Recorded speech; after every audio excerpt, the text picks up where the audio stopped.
Welcome back to the channel, ladies and gentlemen, and welcome to part 7 of Clive Barker's Nightbreed, a 12-part series I'm running here on the channel every Monday, Wednesday and Friday. You'll find part 1 linked down below, and that being said, let's dive right into it. Well, what are you waiting for? What hidden darkness is in your past? Cannibalism? Animal sacrifice? Voodoo? I don't know, Mary Boone replies. Bah! I told you mine. Now you tell me yours. Lude encourages. Leave him be, Lude. He is telling the truth. Likely story, Lude says as he walks off. But I may be able to help. Really? I mean, I want to remember, but before, just a few years ago, nothing. No matter how hard I try.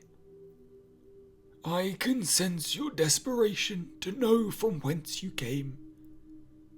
Yeah. So could Dr. Decker. He convinced me I was a serial killer and then I died. Yes, true. But you have been reborn to greatness. So you keep saying, but how am I to know you aren't just manipulating me for your own ends like Decker? Because I do not lie. The man rubs a substance on his face that looks like blood. Now, I will show you. Show me what? All of his eyes open. Your truth. All 8 of his eyes. Let us discover the secret history of Mary Boone. I'm tired. Stop your incessant whining. Look at that. Shameful. Can no one put things back when they're done? Bad parenting, that. Indeed. They all needed to feel the switch as children. On that we can agree, eh? Ah. My 3rd novel. I remember it like I just finished it today. The critics adored it. We see a man holding a book, Otis Upman, Chrysalis of Glass. London, 1952. Well, except for one. Otis, my good chap, the book is a certifiable hit. The reviews are rapturous. Yes, especially this one. Upman's latest work is a fiction of profligacy that seeks to drown the reader in purposeless invention. Rapturous indeed. That hack Nicholas Clay has a vendetta against me. If I said the sky was blue, he would call me colourblind. Otis, he can bugger off. This novel is going to make you an even richer man. I am an artist, Jacob. Money is entirely incidental. But Clay's vitriol may just have inspired me. Such power! Let me in, Boone! Let me in! And the man's transported to Toronto, Canada, May 1968.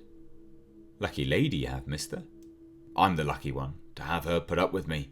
I'm a snorer, you know. How is this possible? If a man brought me these, he could literally saw logs in bed. His power is greater than I ever imagined. Could he be the last of the 7? The man surveys the dreamscape, the memory sphere. Hello, Mary. Ah, Nigel, you're not supposed to be here. I know it wasn't you who called the authorities. It was that harridan you call a mother.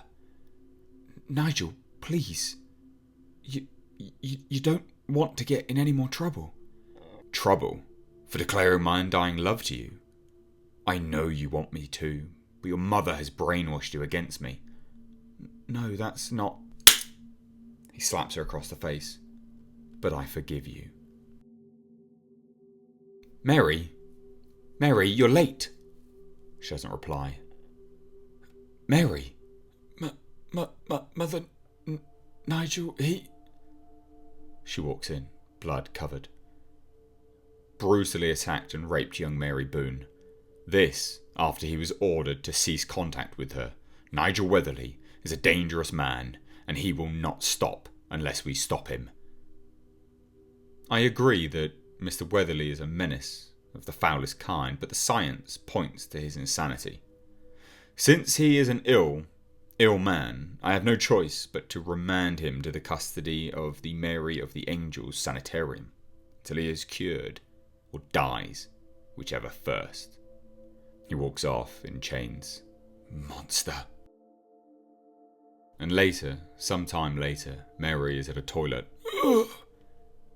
Vomiting. Mary, what are you doing in...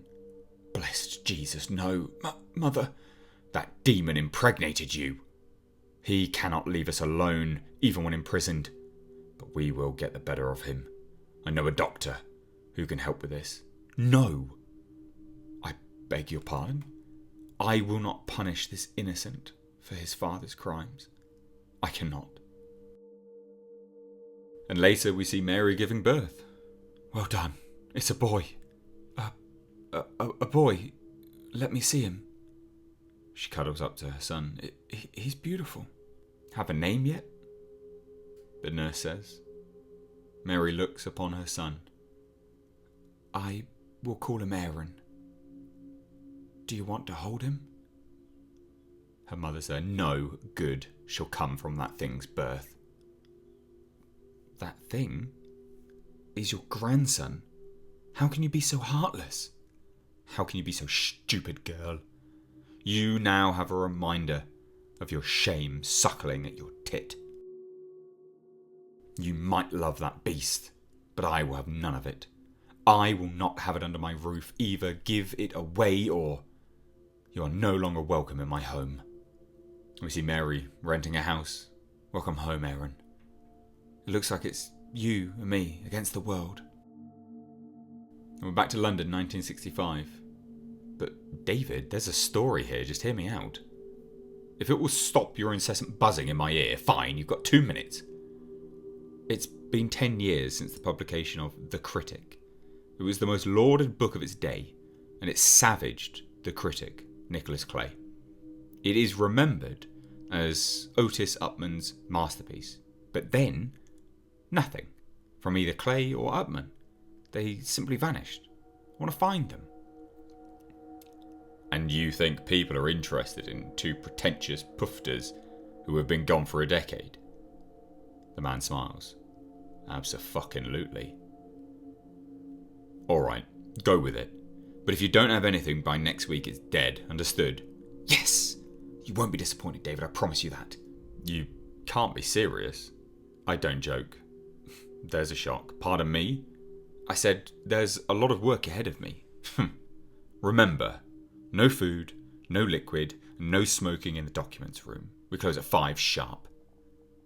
Okay, Petey old boy, man says, staring at a massive bookshelf in the Hall of Records. Start digging. And we see him, papers strewn all over the place. Mr. Grimshaw? Who are you? I was expecting that old woman. I'm Moira, her assistant. I think you overlooked this box of birth records. Ah, thank you, Moira. Can you spare a smoke? He starts looking at birth certificates, and he sees something funny, something interesting. Hello, what's this? Birth certificates for Clay and Otis. Same last names. We're back in Canada. We see young Erin cycling home. But something's wrong. Part of the glass on the front door is smashed. Huh? Mom! Mom! He walks in.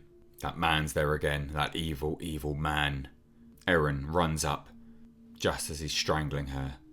He gets knocked to one side, but he picks up a knife.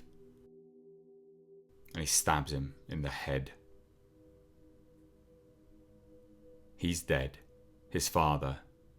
But so is his mother. You poor child. And the man watches it all. Mary Boone, holding his dead mother, tears running down his face, as the police look on in horror. And we see the reporter. He's tracked someone down. Here. You can't be serious. Holy shit, I'm going to win a BAFTA with this. He starts knocking at the door. Mr. Upman, Mr. Clay, I'm with the BBC. I want to get your story. Please talk to me. Are you certain you want to see us? The door opens and it's a mangled man. 2 faces conjoined and a rifle held up to the man's face.